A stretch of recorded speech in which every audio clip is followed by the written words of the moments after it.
how does this affect next Friday? Because this is some people are going to bring up 2022, right? Mm-hmm. But those two teams, I know Ole Miss got off to a great start that year, but at the end, their season was done by the Egg Bowl. Well, not only that, those two teams were pretty evenly matched, right? State was a good team that year. They were. The 2017 Egg Bowl, where State they're going to win that game to go to 9-3 and go probably to the Capital One Bowl, something like that, being a really good spot. And everybody kind of knows Mullen's going out the door, and you combine that with Fitzgerald getting hurt and Ole Miss wins that. Mullen was not into that game. I've said it many times that, he wasn't there mentally. He was checked out.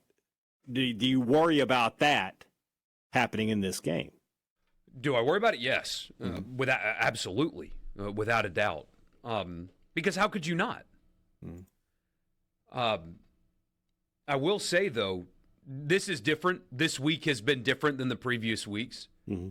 But this team has played well and through the noise. It really started the week of the Oklahoma game. He had to address it with his team. They played great that day. Mm-hmm. And they haven't lost since. So I know that Ole Miss football is better off when Lane Kiffin is on their sidelines. It's just a matter of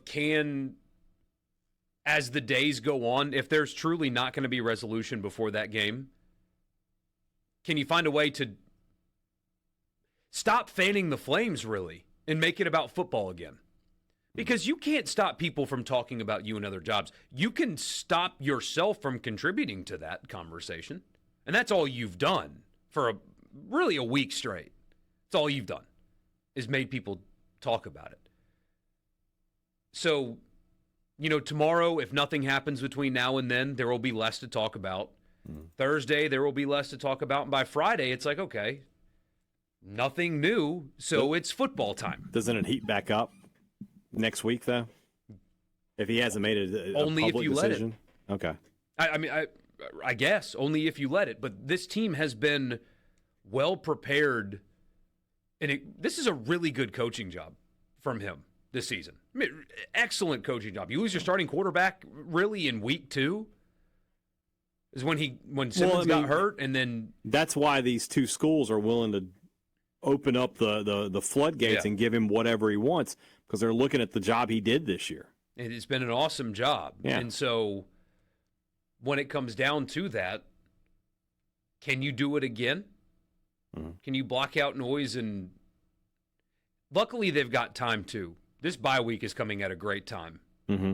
Oh, man, if there was a game to play this week, even if it was an FCS game, it would be ugly. I mean, if the Egg Bowl was this Friday, could you imagine? Yeah, there'd be some issues, yeah. But there's time for this to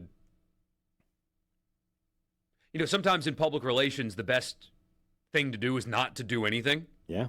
Just kind of let it go away with how quickly the news cycle happens. And for sure. You can, and especially when a football weekend is going to happen, or rather week 1. But, you get playoff rankings out tonight. A lot of people will be talking about brackets tomorrow and things like that. It's a good question. It really is. I don't know. I don't know. I don't know how to answer it. I do know that this team has responded well to adversity of all kinds all season long. They've responded well to a quarterback injury. They've really responded well after a loss. They've responded well to in-game adversity. They got off to an awful start against South Carolina and Florida, and took complete control of the Gamecocks and just kind of ran it down their throat. Kind of did the same thing against Florida. Contrite. Yeah. But they have handled adversity as a football team really